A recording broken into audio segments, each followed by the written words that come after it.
शांति साकार मुरली 24 जून 2024 सुनेंगे ईश्वरीय महावाक्यों को विस्तार से। मातेश्वरी जी के पुण्य स्मृति दिवस पर प्रातः क्लास में सुनाने के लिए मधुर महावाक्य। गीत मेरा छोटा सा देखो ये संसार है। यह गीत किस समय का गाया हुआ है? क्योंकि इस संगम समय ही हम ब्राह्मण कुल का यह छोटा सा संसार है। यह हमारा कौन सा परिवार है वह नंबरवार बतलाते हैं। हम परमपिता परमात्मा शिव के पुत्र हैं, ब्रह्मा सरस्वती की मुख संतान है और विष्णु शंकर हमारे ताईजी हैं और हम आपस में सभी भाई बहन ठहरे। यह है अपना छोटा सा संसार। इनके आगे और संबंध रचा ही नहीं है। इसी समय का इतना ही संबंध कहेंगे। देखो हमारा संबंध कितना बड़ी अथॉरिटी से है।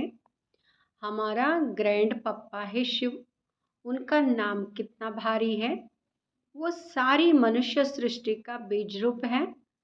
सर्व आत्माओं का कल्याणकारी होने कारण उनको कहा जाता है हर हर भोलानाथ शिव महादेव। वो सारी सृष्टि का दुख हरता सुख करता है। उस द्वारा हमें सुख शांति पवित्रता का बड़ा हक मिलता है।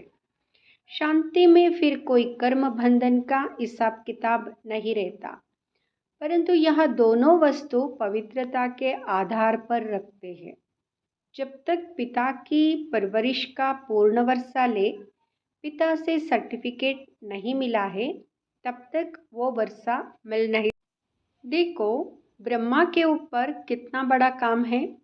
मलेच्छ 5 विकारों में मैली अपवित्र आत्माओं को गुलगुल बनाते हैं।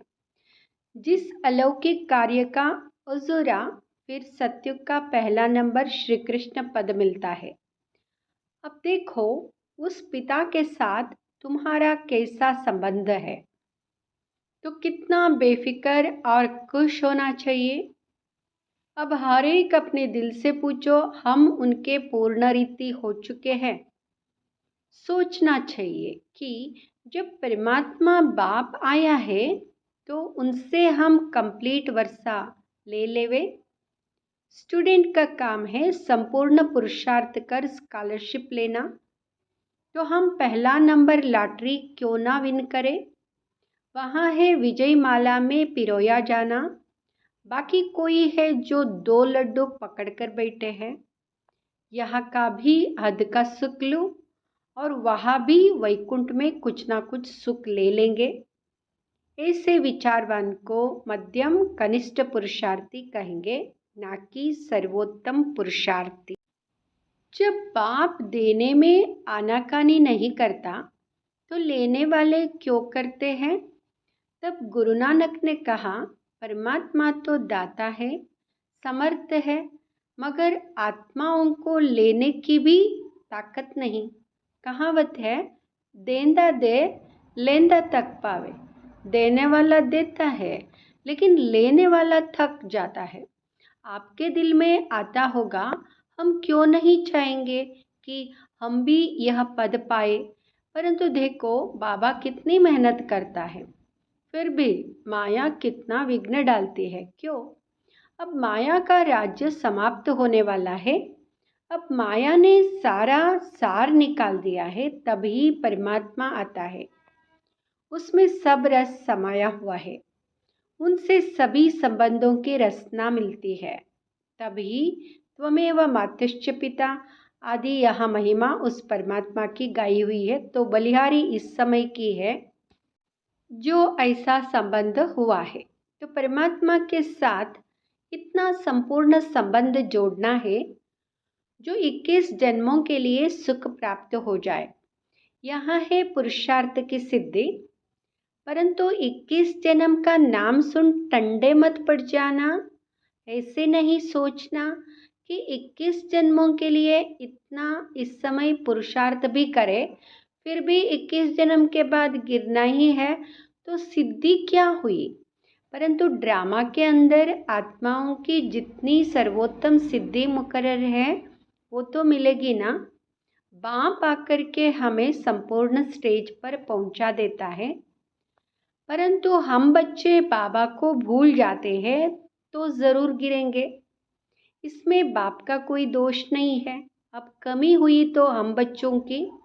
सतयुग त्रेता का सारा सुख इस जन्म के पुरुषार्थ पर आधार रख, तो क्यों ना संपूर्ण पुरुषार्थ कर अपना सर्वोत्तम पाठ बजाए, क्यों ना पुरुषार्थ कर वह वर्षा लेवे। पुरुषार्थ मनुष्य सदा सुख के लिए ही करता है, सुख दुख से न्यारे होने के लिए कोई पुरुषार्थ नहीं करता। वो तो ड्रामा के अंत में परमात्मा आए, सभी आत्माओं को सजा दे, पवित्र बनाए, पाठ से मुक्त करेंगे। यह तो परमात्मा का कार्य है। वो अपने मुकर्रर समय पर आप ही आकर बताता है। अब जब आत्माओं को फिर भी पाठ में आना ही पड़े, तो क्यों ना सर्वोत्तम पाठ बजाए। मनुष्य सृष्टि को सुखदायी बनाने वाला बाप जानता है कि मनुष्य सृष्टि सुखदायी कैसे बनेगी। जब तक आत्माएं स्वच्छ नहीं बनी है तब तक संसार सुखदायी नहीं हो सकता है। इसलिए वो आकर के पहले पहले आत्माओं को ही स्वच्छ बनाते हैं। अभी आत्मा को इम्प्योरिटी अस्वच्छता लगी है, पहले उस इम्प्योरिटी को निकालना है। फिर आत्मा के बल से हर चीज से उनकी तमो प्रधानता बदल करके सतो प्रधानता होगी, जिसको कहेंगे कि सभी गोल्डन एजड में आ जाते हैं।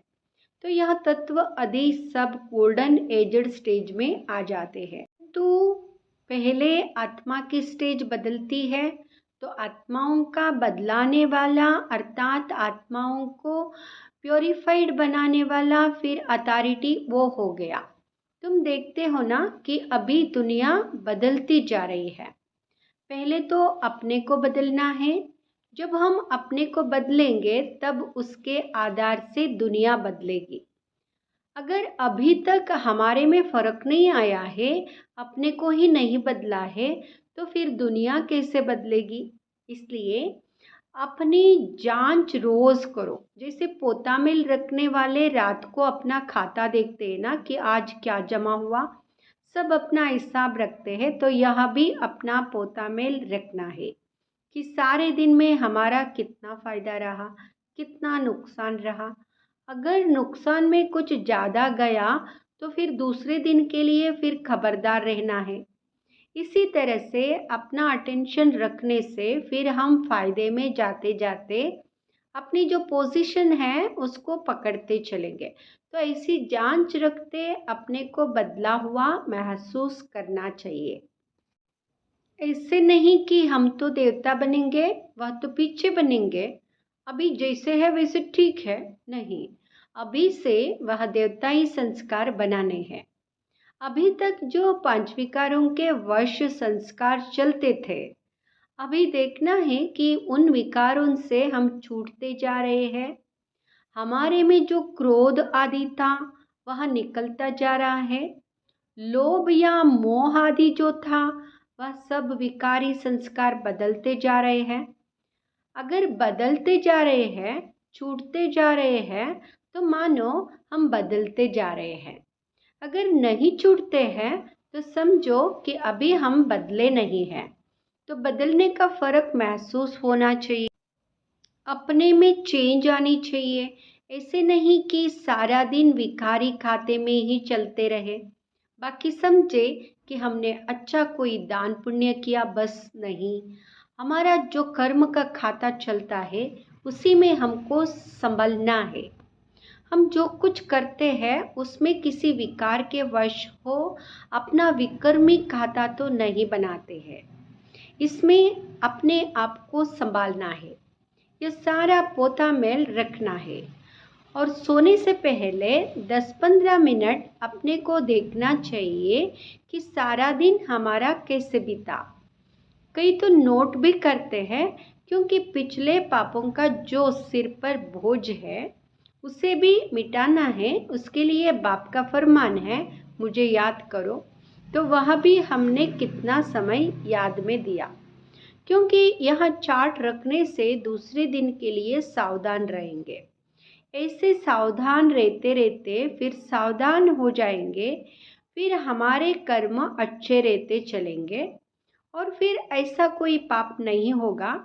तो पापों से ही तो बचना है ना। अच्छा, मीठी माँ का मीठे मीठे बच्चों प्रति याद, प्यार और गुड मॉर्निंग। संदेशी के तन द्वारा सरस्वती माँ से अव्यक्ति प्रभु का मिलन एवं संवाद।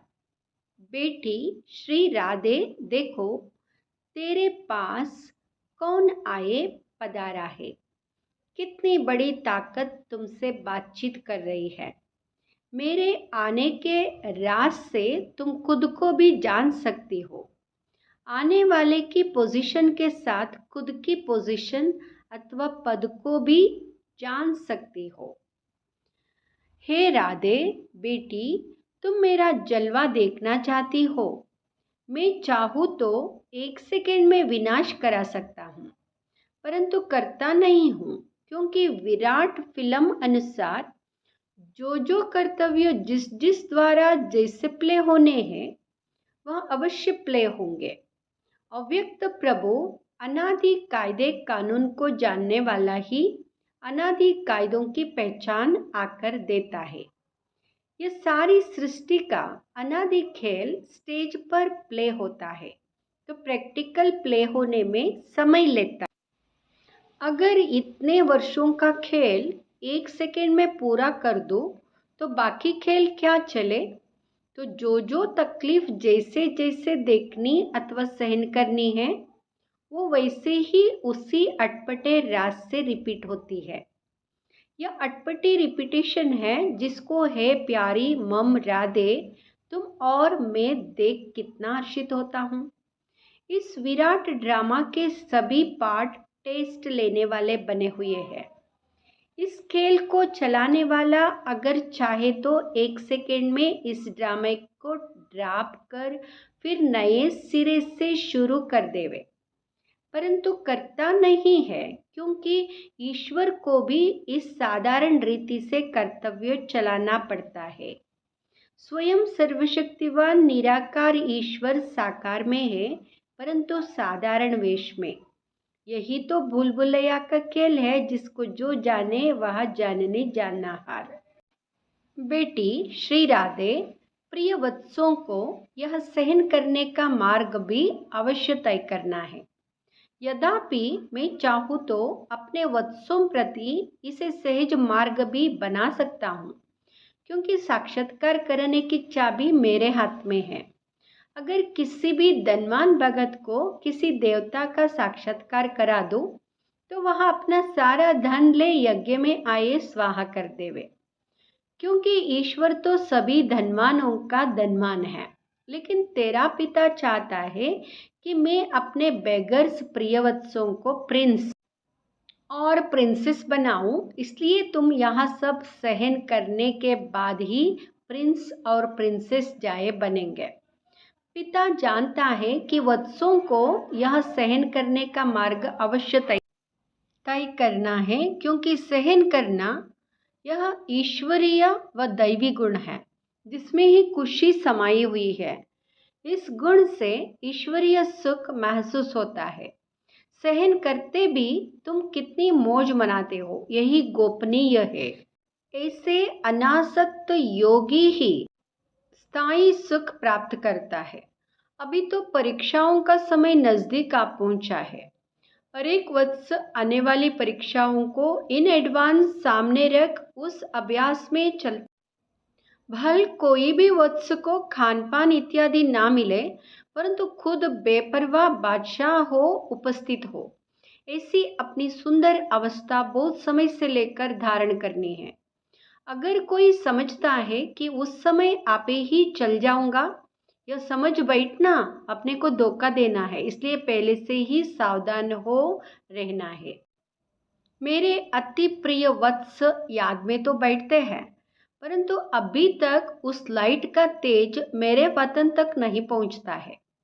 हर एक जब लाइट स्वरूप हो उपस्थित होंगे तो उनके योग का तेज मेरे वतन में आएगा, तभी उन हर एक की संपूर्ण लाइट उन्हों में प्रवेश होगी। उस समय ही फिर शक्तियों की महिमा निकलेगी। तो हर एक को अपने निश्चय में स्थैर्य रहना है। तो जो मैं भी अगर तो भी उतर ना सके, हे शिरोमणि शक्ति राधे, शक्तियों का ज्ञान नेष्ठा बल में और मुख से ज्ञान मुरली बजाने में तैयार रहना चाहिए। तुम्हें अपनी एक रस ईश्वरीय दृष्टि से हर एक को निहाल कर अपने मधुर वीणा से पहचान देनी है कि मैं कौन हूँ और मेरा पिता कौन है। कैसे ब्रह्मा में भगवान प्रत्यक्ष हुआ है, जो इस अंत के समय डेविल वर्ड को खलास अपने निजी देश डाइटी वर्ड ले जा रहे हैं। हे राधे बेटी, जब हर एक की दीपक ललाट जैसी स्थैर्यम रहेगी, अपना कार्य संपूर्ण रीति से सिद्ध कर सकेंगे। जितनी ज्ञान अनुसार अवस्था होगी उतना ही प्रेरणा को पकड़ सकेंगे। जितना उस अवस्था में लगातार रहेंगे उतना संपूर्ण परिपक्व अवस्था बन सकेगी। ओहो बेटी राधे, मेरा स्वरूप तो देखो। क्या वत्स मेरे स्वरूप को नहीं देख सकते कि कैसे अखंड ज्योति तत्व से आकर मैं साक्षात प्रवेश हो आए बात करता हूँ। मेरे द्वारा ही यह सब साक्षात्कार होते हैं, क्योंकि मैं ही सभी का मूल समूह हूँ। देखो, प्रकृति के बीच में चमकती है ज्ञान लाइट। वत्स सिर्फ यह विचार करे कि आहा, जिसको सारी सृष्टि पुकार रही है वो स्वयं सर्वशक्तिवान ईश्वर यज्ञ में हम वत्सों के सम्मुख आए पधारा है। उसकी शीतल गोद में बैठने से हृदय शांत हो जाता है। अगर रचना को रचने वाला मिल गया तो फिर उसको छोड़ उसकी रचना में क्यों जाऊं। हाईएस्ट में हाईएस्ट अथॉरिटी सर्व ताकत का खुद मालिक, जिससे सर्व ताकतें प्रकट हुई है, उस पहचान में आ जाए तो फिर यह गोद छोड़ना असंभव हो जाएगा। जब दी क्रिएटर की पहचान आ जावे तब तो समझे कि यह कौन है। समझा शिरोमणि राधे। अच्छा, वरदान। सदा अतीन्द्रिय सुख के झूले में झूलने वाले, संगम युग की सर्व अलौकिक प्राप्तियों से संपन्न भव। सदा अतीन्द्रिय सुख के झूले में झूलने वाले, संगम युग की सर्व अलौकिक प्राप्तियों से संपन्न भाव। जो बच्चे अलौकिक प्राप्तियों से अलौकिक प्राप्तियों से सदा संपन्न है, वो अतीन्द्रिय सुख के झूले में झूलते रहते हैं। जिससे जो लाडले बच्चे होते हैं उनको झूले में झुलाते हैं। ऐसे सर्व प्राप्ति संपन्न ब्राह्मणों का झूला अतीन्द्रिय सुख का झूला है। इसी झूले में सदा झूलते रहो, कभी भी देहाभिमान में नहीं आना। जो झूले से उतरकर धरती पर पाँव रखते हैं वो मेले हो जाते हैं। ऊंचे ऊंचे बाप के स्वच्छ बच्चे सदा अतीन्द्रिय सुख के झूले में झूलते मिट्टी में पाँव नहीं रख सकते। आज की मुरली से स्लोगन, मैं त्यागी हूँ, इस अभिमान का त्याग ही सच्चा त्याग है। ओम शांति।